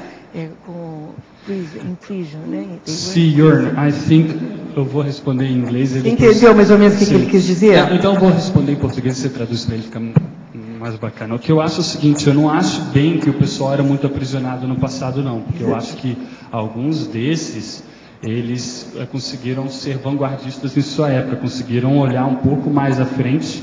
Então nem todos estavam bem aprisionados. Isso é o que eu sinto, mas essa experiência dele, de repente, com uma determinada linha que ele leu, um determinado autor, pode ser. Eu acho que alguns desses, por exemplo, alguns podem ser assediadores, outros guias cegos, e outros podem estar aí prestes a fazer ou já fazendo curso intermissivo. Vai depender do saldo que eles tiveram com essas obras. Então, o professor Valdo já comentou várias vezes que por aqui tinha alguns autores do passado que estavam fazendo, muitos intelectuais do passado estão se preparando para vir com uma ProEx mais no parapsiquismo, porque já não estão mais tão interessados em trabalhar com intelectualidade. Mas, por exemplo, eu tenho algumas experiências com o processo de guias cegos do processo do humanismo, aquele processo de você buscar um conhecimento universal, um conhecimento completo, abarcar tudo. É um processo bacana o humanismo? Fala de autorrealização, fala de desenvolvimento do potencial humano, é um negócio bacana. A psicologia até hoje tem uma linha nesse sentido. Porém, tem muito guia cego aí nesse meio. Eu sinto isso, que tem muito guia cego. E outros, dependendo da obra, vão ter problemas maiores, baratrosfera e por aí vai, criar uma identidade extra negativa, como o processo do Maquiavel, por exemplo. Eu não sei como é que fica isso aí. Então, eu acho que tem em todas as categorias. Tem para todos os gostos. Agora, a gente, de vários séculos, a evocação, quando se lê, ela é inevitável. Mas muitos deles são positivos atualmente. A maioria deles, quando eles eram positivos naquela época, eles são mais positivos agora. Sendo. O problema é o leitor escolher os livros positivos, mesmo os clássicos. Professor, ele quer perguntar, acrescentar aqui, se essa evocação, ela é positiva? Ela é inevitável. Sim, mas ela chega a ser positiva? Pois é, ela é inevitável, depende da pessoa. Ela é positive if you make the evocation. Positive evocation. Mas ela é inevitável. Entende? Obrigada. Tá. Só um detalhe, Solange, de repente, por gentileza, passar para ele, que também nessa evocação, como ela é inevitável, vai depender da intenção com que ele está, uma contrapensanidade, uma refutação sadia do processo do livro é uma coisa. Se ele tiver uma repercussão maior, mais negativa, lendo um determinado livro, que para uma outra pessoa não causa aquela repercussão, isso mostra, às vezes, um rabo preso dele.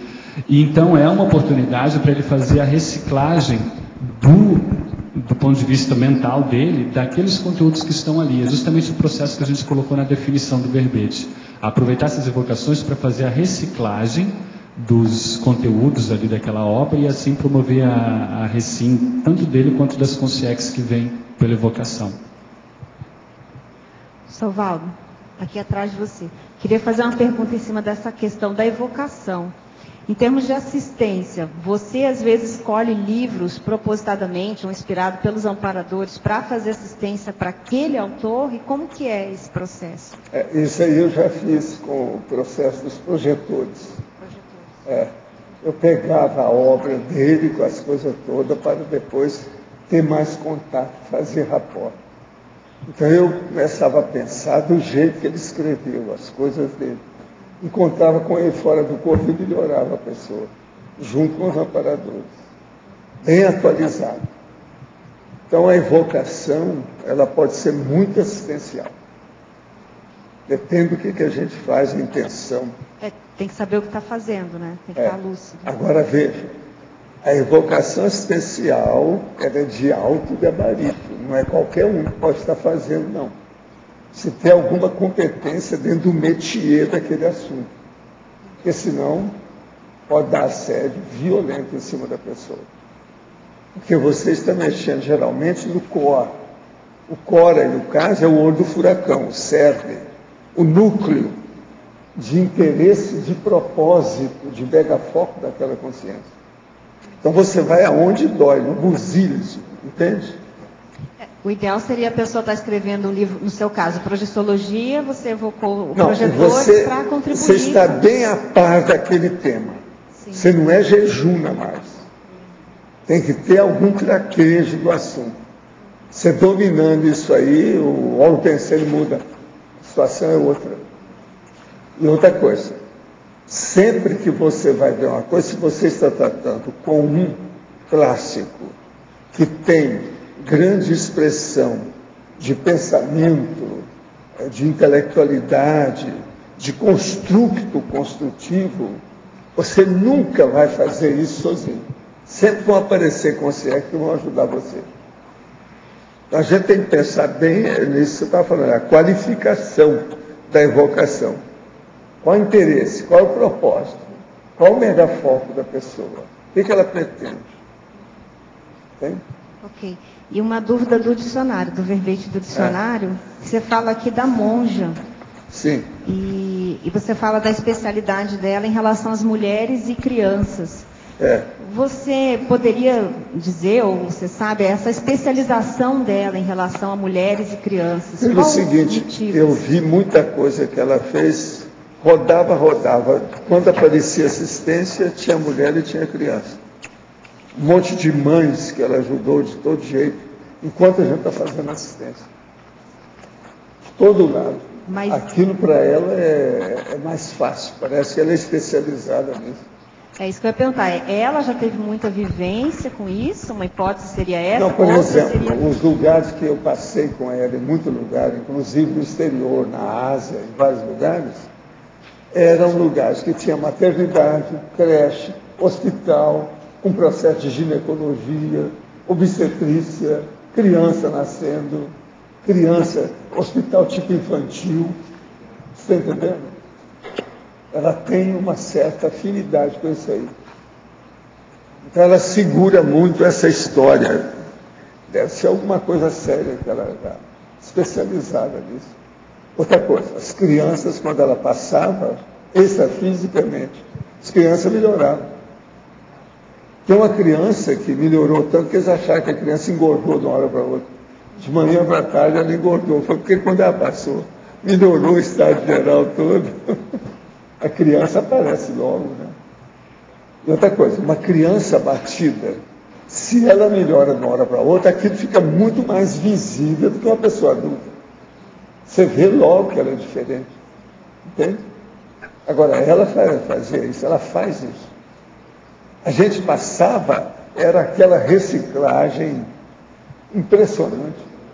Um tsunami de bênçãos. Entende? Era aquele inverno rigoroso que virava primavera na hora, assim. A hora que a gente passava. Aquilo era impressionante. Então, por hipótese, ela deve ter trabalhado muito com isso na período Mas agora o que eu vejo não era isso, não. Eu achava que ela gostava disso. Ela gosta disso. Ela gosta disso. Quer dizer, lá no fundo, ela é ainda bem feminina, maternal. Você está entendendo? Bem professora. Ela é isso. Agora, ó, vou contar um segredo para vocês. A minha mãe, logo que ela começou a trabalhar mais amplamente, depois que ela dessomou, isso foi alguns anos depois que ela dessomou, ela uma vez, uma oportunidade, ela falou para mim, assim, olha, a monja, ela gosta do processo das mães. Isso é minha mãe que olhou. Ninguém falou para ela. Observação extrafísica dela para mim. Ela gosta das mães. E a monja também ajudou muito a minha mãe. A minha mãe estava fazendo os negócios para fazer aquele processo da para-teatro. Você está entendendo? Um negócio muito sério. Então isso aí é terrível. E ela ajudou muitos casos desses. E ela via que tinha algum, você está entendendo? O rapport dela é maior nisso. Agora, por exemplo, esse caso dela acabar com as armas, que as armas pegam os jovens. Mata, é a nova geração. Ela está certa, tudo ali dentro. Ó. Agora, ela é especialista nisso. Entende como é que é? Especialista. Valdo, essa questão da evocação, quando na leitura, eu gostaria que se aprofundasse. Porque a gente lê, sempre faz evocação. E você, quando critica aquilo, que é uma assistência, como é que é a coisa? Se a sua crítica ela é positiva e ela mostra alguma coisa que é bom fazer uma renovação, ninguém pode reclamar. Não há assédio nisso. Por mais que esteja a consciência do autor ou da autora alterada, não vai afetar a gente. O problema é quando a gente entra e carrega numa coisa que está errada.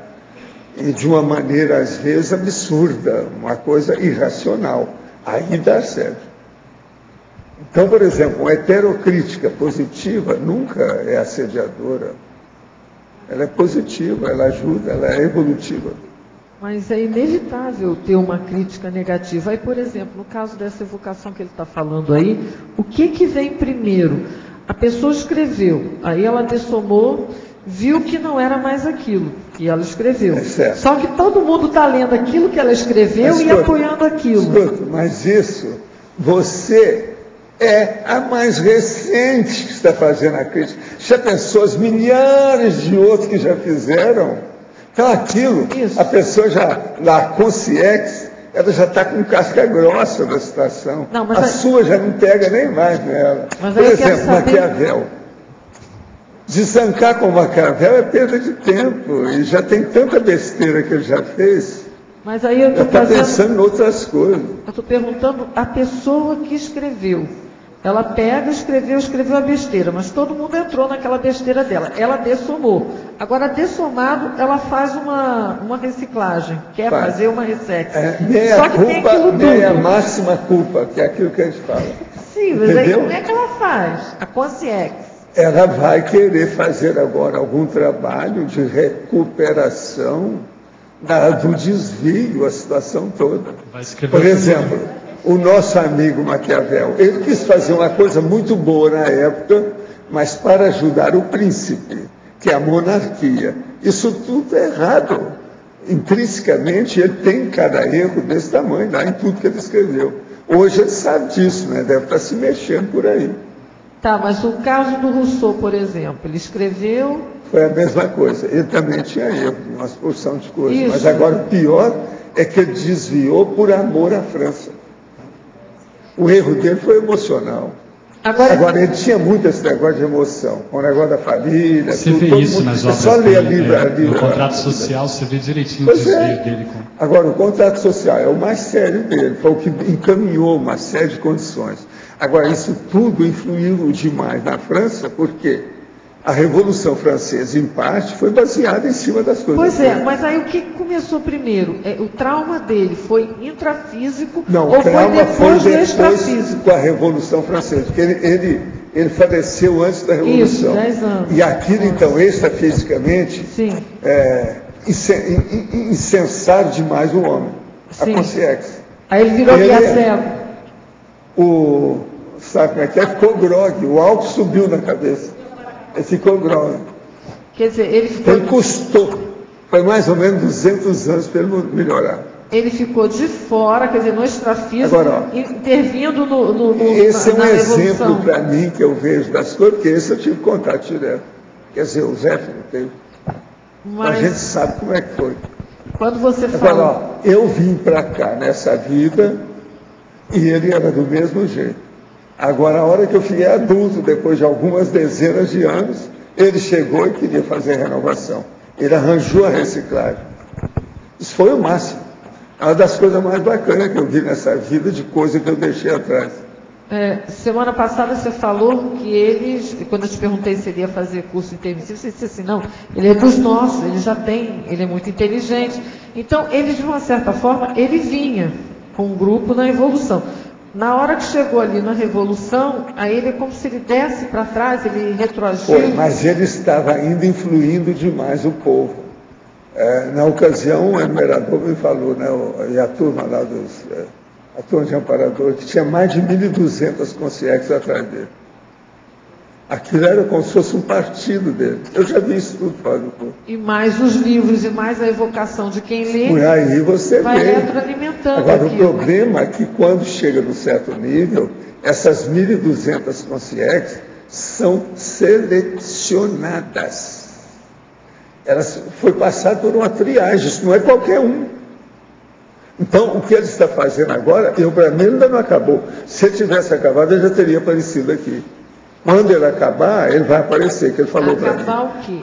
Acabar de organizar. Tem que a partir dessas 1.200 concierges. Ele ainda não conseguiu articular todo mundo. Isso já faz alguns anos. Não é só ressomar, não. Não faz 20 anos, mas faz mais de 10 anos. Valdo, não é só ressomar essas 1.200 concierges. Não, ali arrumar, o que é que eu falo? Aquele acolhimento, orientação e encaminhamento. Agora, é lógico, O próprio transventor colocou uma série de assessores para ajudá-lo, nesses 1.200. Eu vi isso tudo, gente, a partir do SCP-2. Depois fui para casa, continuou aquele negócio todo, saí do corpo, encontrei com esse povo. Devido ao processo do Zéfiro, tinha muita relação. Nós temos contato há muito tempo. É de vidas anteriores, muito antes de Revolução Francesa, do século XVII, século XVIII, muito antes.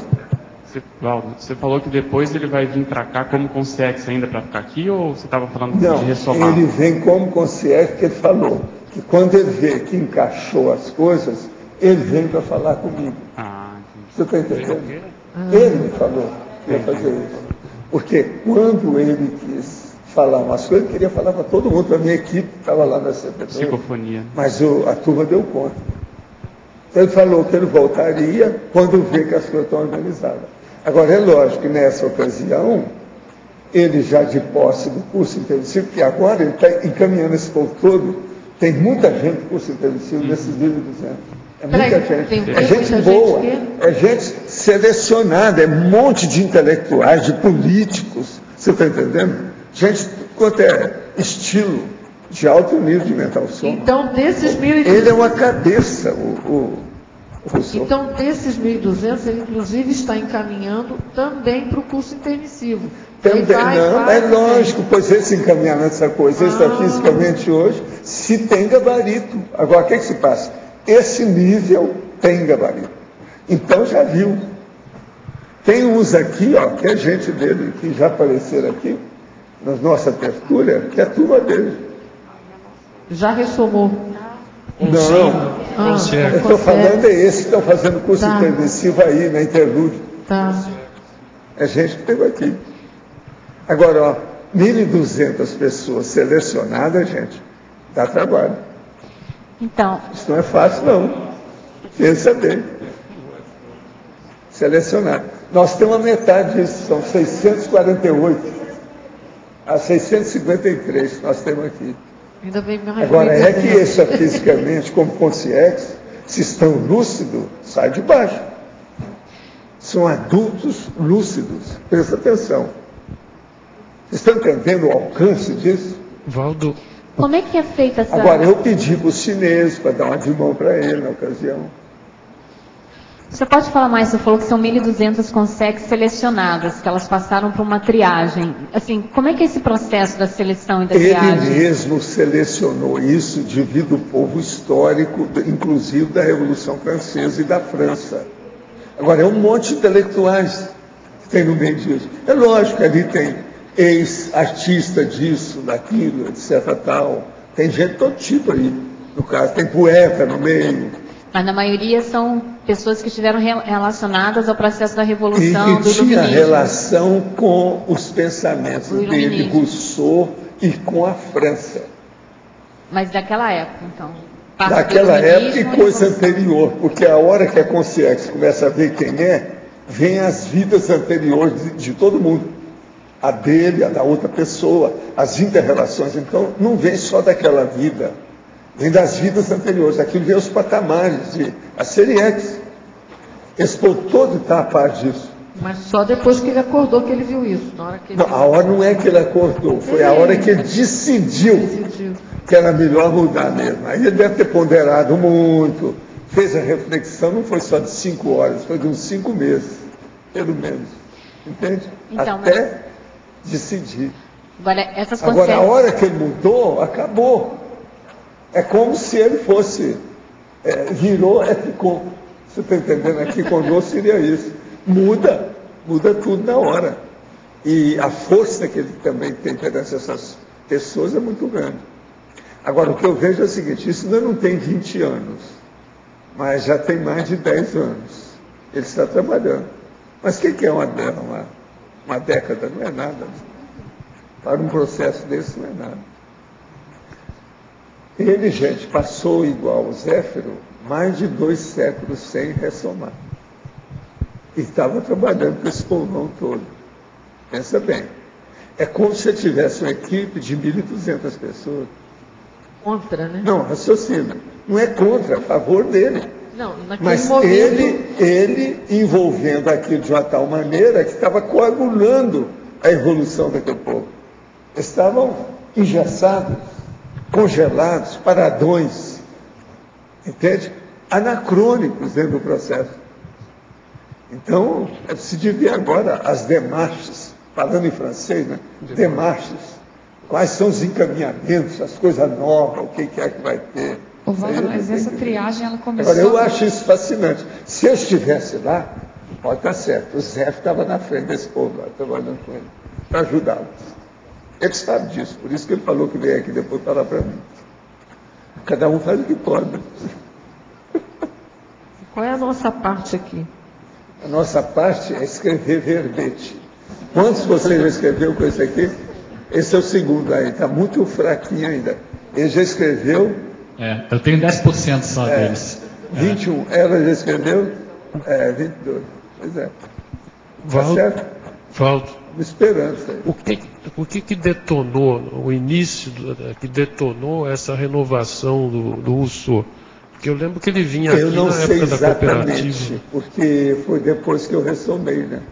Eu estava aqui, né? Eu não vi a situação. Mas foi um processo de amparadores. Agora, ele tinha assim, uma espécie de dívida comigo.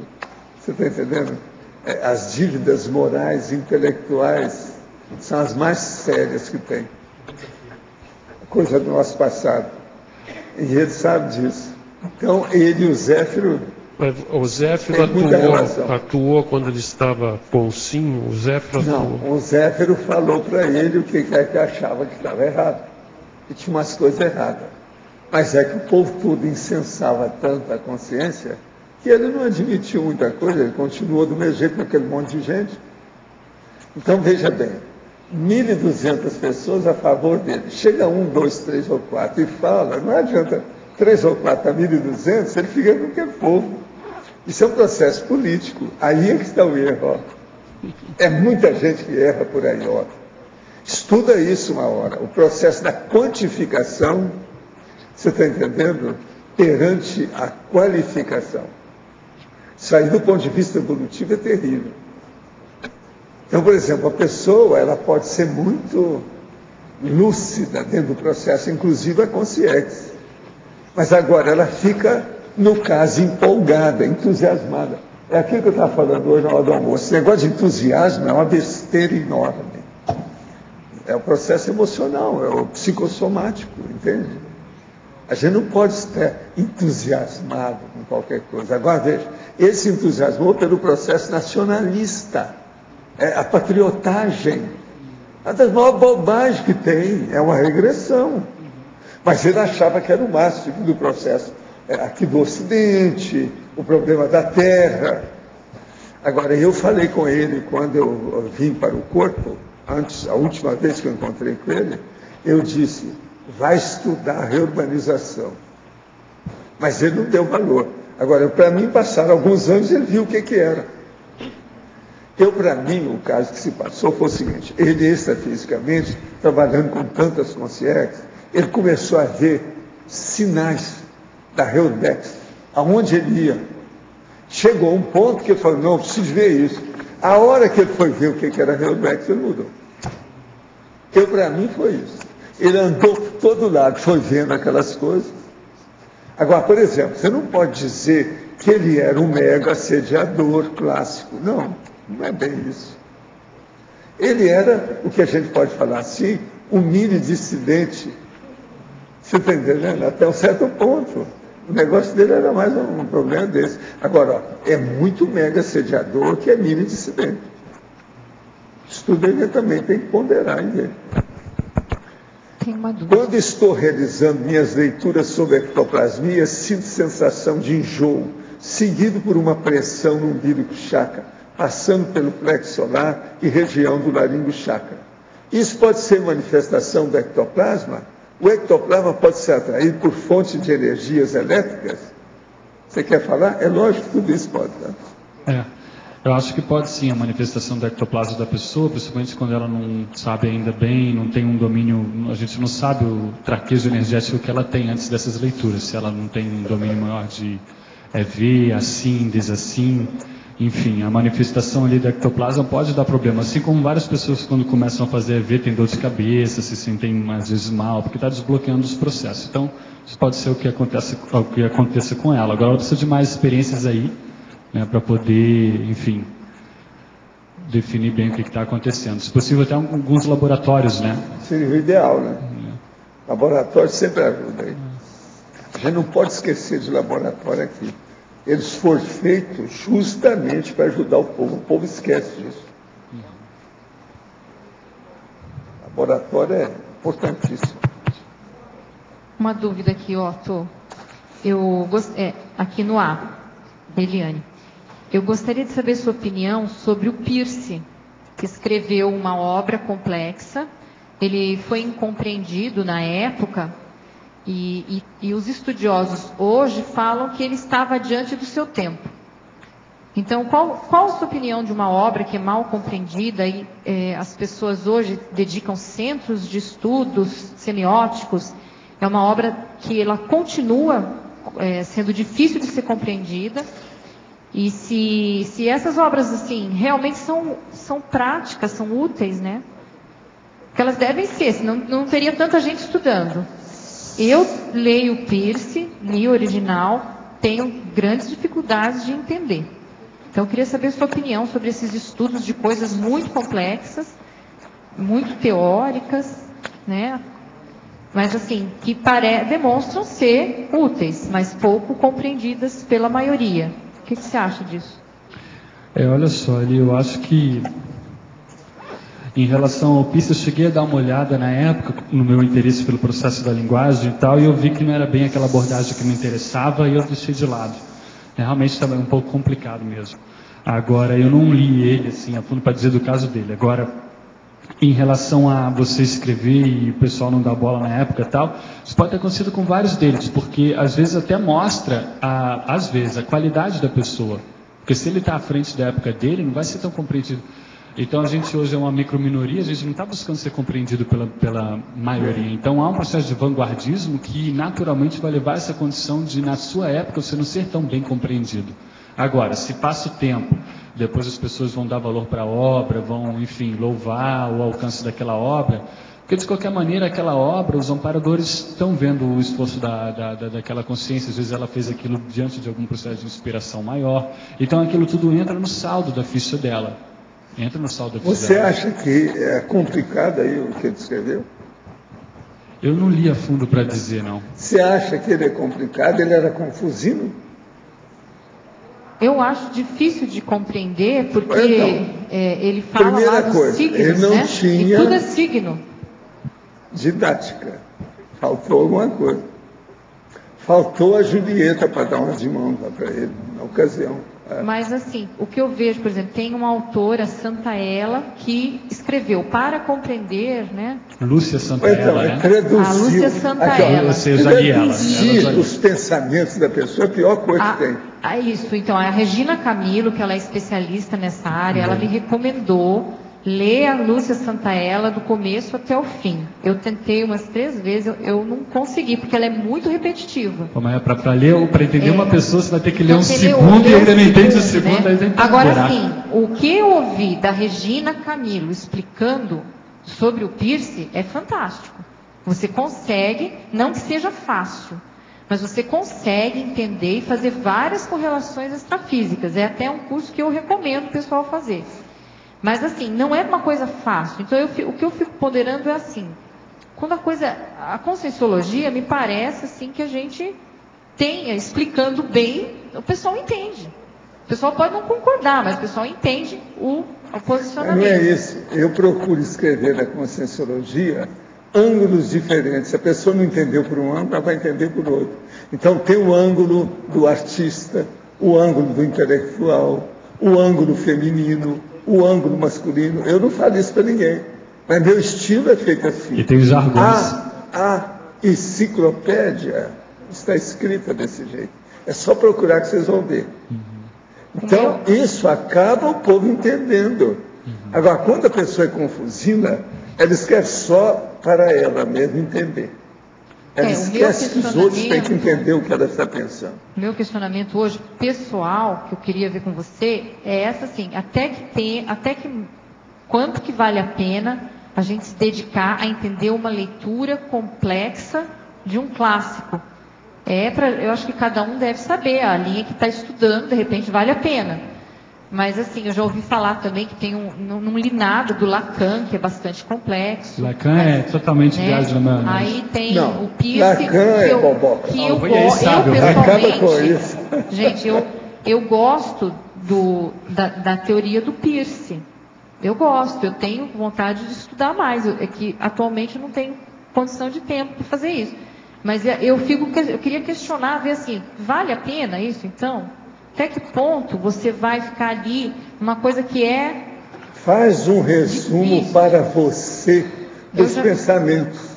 Isso é o melhor que você faz. Eu tenho tentado fazer isso mesmo. Tenho até várias anotações. Faz uma síntese do que interessa lá para você. Até eu fiz um artigo sobre o signo linguístico, as 3 linhas, né? Desde lá do estruturalismo. Está publicado esse artigo numa revista aí da área de letras, de Ponta Grossa. Exatamente porque eu queria estudar, eu queria entender o que era. Mas, apesar de eu ter lido, né, eu encalho no Peirce. Eu consigo ler o Bakhtin, entender a proposta de signo lá do Bakhtin, o do Saussure eu consigo entender.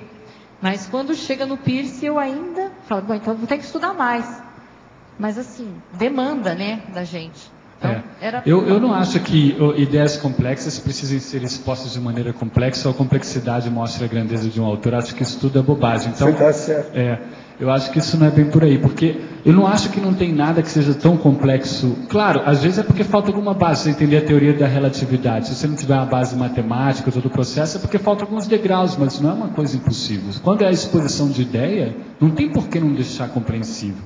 Então, aí nesse caso, você entendeu alguma coisa, você já entendeu algumas coisas principais, pega isso e desenvolve você com sua criatividade, do que tentar entender, porque às vezes você já pegou o que dava, às vezes você já pegou aquela porcentagem que é aproveitável, e o resto seria você perder tempo por ela. Tá certo. Tá certo. Corretíssimo. Ainda? Tá. No 5 minutos, 6 minutos, tá. Mas o meu aqui é 5 minutos. Tá. No dicionário de argumentos, na página 43, na argumentação.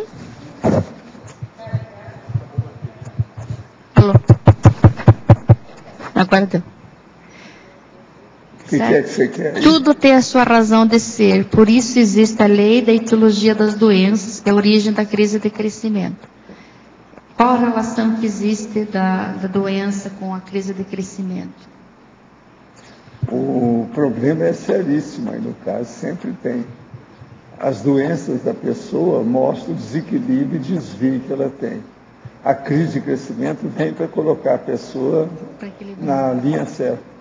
Então, doença e crise de crescimento, praticamente em certos contextos, são até sinônimos. Entende? Faz parte do serviço.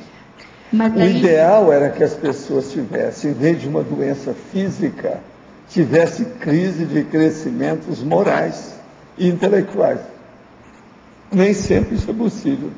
Se a pessoa começa a ter uma crise moral ou intelectual, ela adoece fisicamente, ela somatiza, como diz aí na psicologia, ela coloca no corpo aquela doença. Então, aquele lado mais frágil dela, ela às vezes sem imunologia, aparece uma doença física.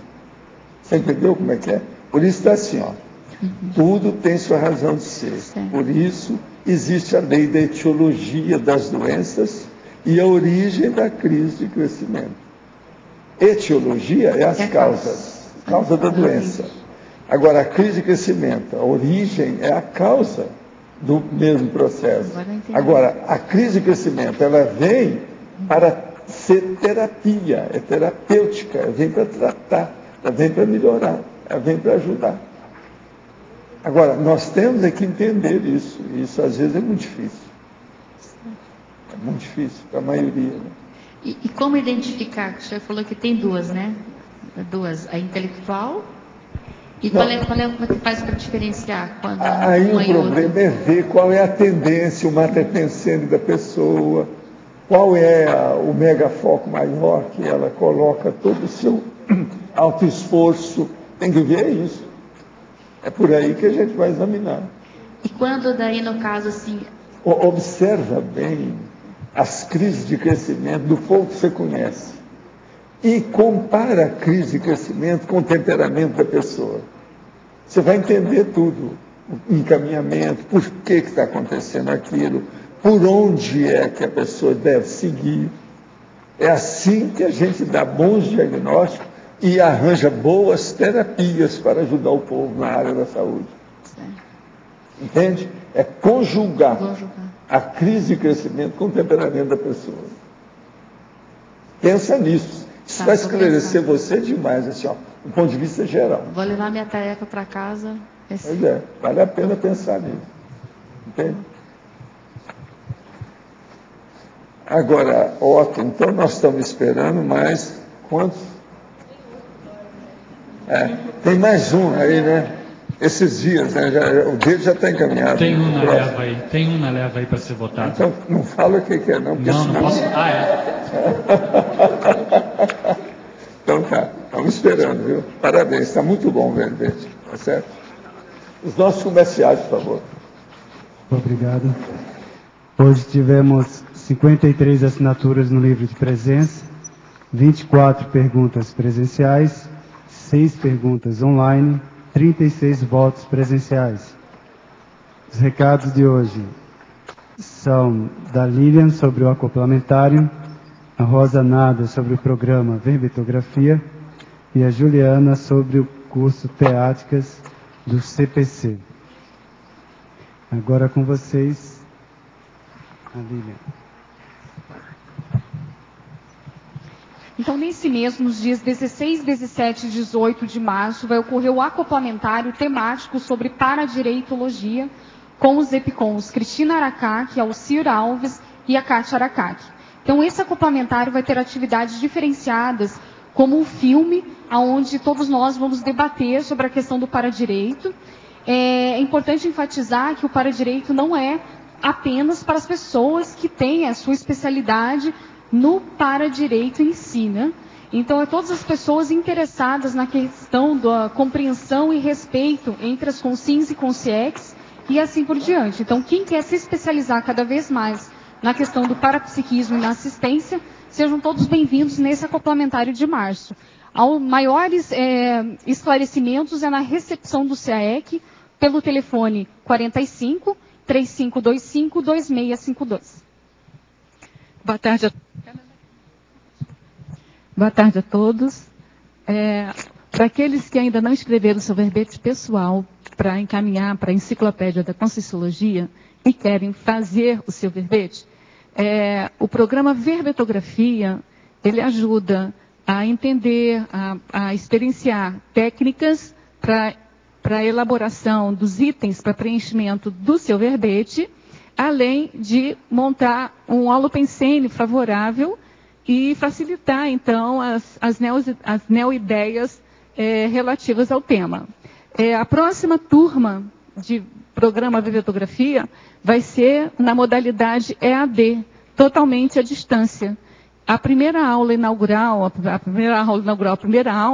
vai ser agora no dia 22 agora, de março, onde a gente vai disponibilizar aulas em vídeo para o estudo durante uma semana.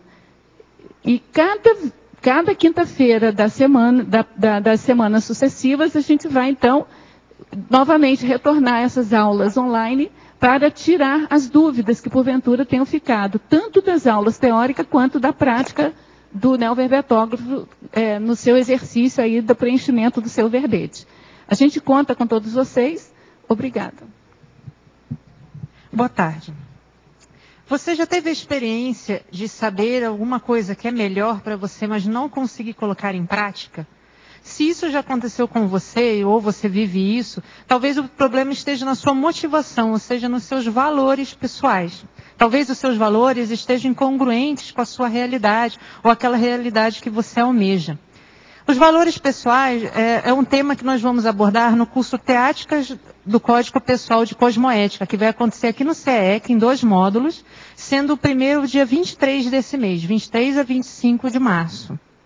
É um curso eminentemente prático, e por isso nós temos só 20 vagas, para permitir bastante interação entre todos os participantes. A gente aguarda vocês que têm interesse na área da cosmoética e aprender a utilizar o Código Pessoal de Cosmoética para superar seus trafares. Inscrições aqui no CEEC, telefone 45 3525 2652. Obrigada. E o verbete eleito para amanhã, alta ajuste fino, especialidade alta evoluciologia. Autora, professora Malu Balona. Obrigado pela presença de todos e até amanhã.